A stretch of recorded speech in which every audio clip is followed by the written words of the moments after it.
नमस्ते। Spirituality in practice, यहाँ पे इस मंच पे, राइट, इस ग्रुप में हमने सबसे पहले ये समझा कि स्पिरिचुअलिटी को अगर समझे तो दो हिस्सों में बांट सकते हैं। एक है रिलीजियस स्पिरिचुअलिटी और एक है रियल स्पिरिचुअलिटी। तो रिलीजियस स्पिरिचुअलिटी क्या है? तो हम जो प्रैक्टिसेस करते हैं, हमें जो बचपन से सिखाया गया है, हम जो समझते हैं, मंदिर जाना, जप माला करना, ध्यान करना, योगा करना, ये सब रिलीजियस स्पिरिचुअलिटी में हम कह सकते हैं। ठीक है। और इसके जो लेसन्स हैं, इसको करने के बाद जो लेसन्स हम सीखते हैं हमारे जीवन में, ये लेसन्स जो उतरते हैं, बाकी के 23 घंटे हम इन लेसन्स को जीते हैं, ये है रियल स्पिरिचुअलिटी। और इसी को मैं कहता हूँ स्पिरिचुअलिटी इन प्रैक्टिस। तो ये समझने के बाद हमें एक और बात समझनी पड़ेगी कि ये जो स्पिरिचुअलिटी इन प्रैक्टिस है, ये एक ऐसा सब्जेक्ट है जो समझना तो कठिन है, समझाना भी कठिन है। समझाना भी इजी नहीं है। अगर स्पिरिचुअलिटी इन प्रैक्टिस मतलब कि अगर स्पिरिचुअलिटी को हम ग्रहण करना चाहते हैं, हम चाहते हैं कि स्पिरिचुअलिटी हमारे जीवन में उतरे, तो एक 3 इम्पोर्टेंट क्वालिटीज़ बहुत ज़रूरी है। सबसे पहली है निष्ठा, फेथ। सेकंड, प्रतिबद्धता, कमिटमेंट। एंड थर्ड, सच्चाई, ईमानदारी, ट्रांसपेरेंसी। तो बात करते हैं सबसे पहली क्वालिटी। सबसे पहली क्वालिटी है फेथ। ठीक है, निष्ठा। तो हम जो सीख रहे हैं और जिससे सीख रहे हैं उस पर निष्ठा होनी ज़रूरी है। आधे अधूरे मन से कभी सीखी नहीं जा सकती। जिस डॉक्टर के पास हम जाते हैं उस पर हमें भरोसा करना पड़ता है, वो जो दवाई देंगे वो खानी पड़ती है। तो जब तक ये भरोसा नहीं बनता, हमारा रोग भी नहीं मिटता, या फिर मिटता भी है तो आधा अधूरा मिटता है। तो सबसे पहली क्वालिटी है निष्ठा, फेथ रखना। अगर वो चीज़ हमारे लिए सही नहीं होगी, गलत भी होगी, तो वो तो ऑटोमेटिक हम वहाँ से निकल जाते, ज़्यादा रुकते भी नहीं। लेकिन जितना रुके वो निष्ठापूर्वक रुके। दूसरी क्वालिटी है प्रतिबद्धता, कमिटमेंट।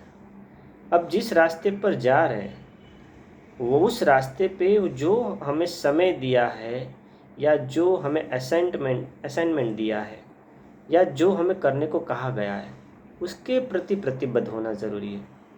कभी कभार कुछ कारण को लेकर शायद हम प्रतिबद्ध ना हो पाए, वो एक्सेप्शनल होता है।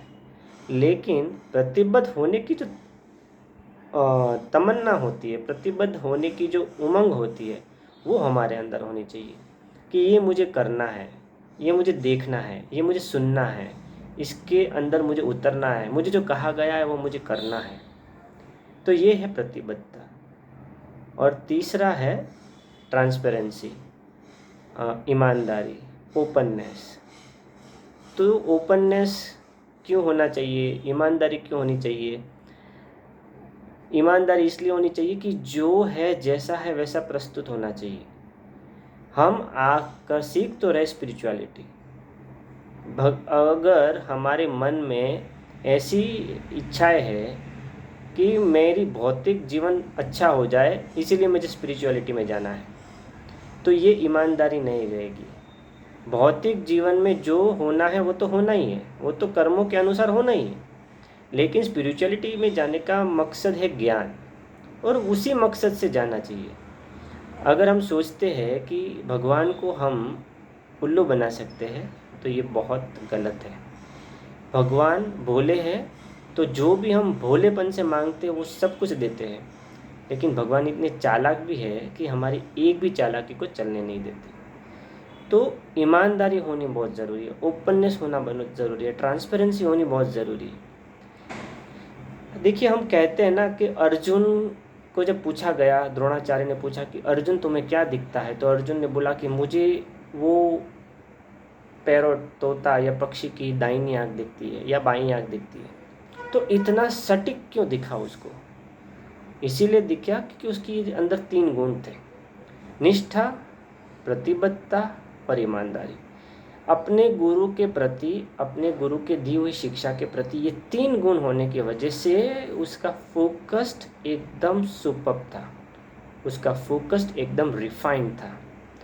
तो अर्जुन जैसा अगर हमें बनना है या हमारा फोकस रिफाइन करना है तो ये 3 गुण बहुत ज़रूरी है। इस 3 गुण के बेस पे ही हम ज्ञान को अर्जित कर सकते हैं। इस 3 गुण के बेस के ऊपर ही हम स्पिरिचुअलिटी के अंदर उतर सकते हैं। तो चेक कीजिए अपने अंदर, क्या हम जिस रास्ते पर जा रहे हैं, जो सीख रहे हैं, जो समझ रहे हैं, क्या इन 3 गुणों का हम एप्लीकेशन कर रहे हैं? अगर कर रहे हैं हाँ, तो हम ज़रूर आगे बढ़ रहे हैं और हमें उसका अनुभव भी होगा। अनुभव कैसे होगा? हमें क्लैरिटी आती है, हमें आनंद फील होता है, शांति फील होती है, क्योंकि वो गुण ही हमको उसके अंदर डूबने के लिए प्रेरित करते हैं। तो आशा रखता हूँ कि आप सब लोग इस लेसन को समझकर चेक करेंगे और अपने जीवन में उतारने की कोशिश करेंगे। धन्यवाद, थैंक यू, प्रणाम।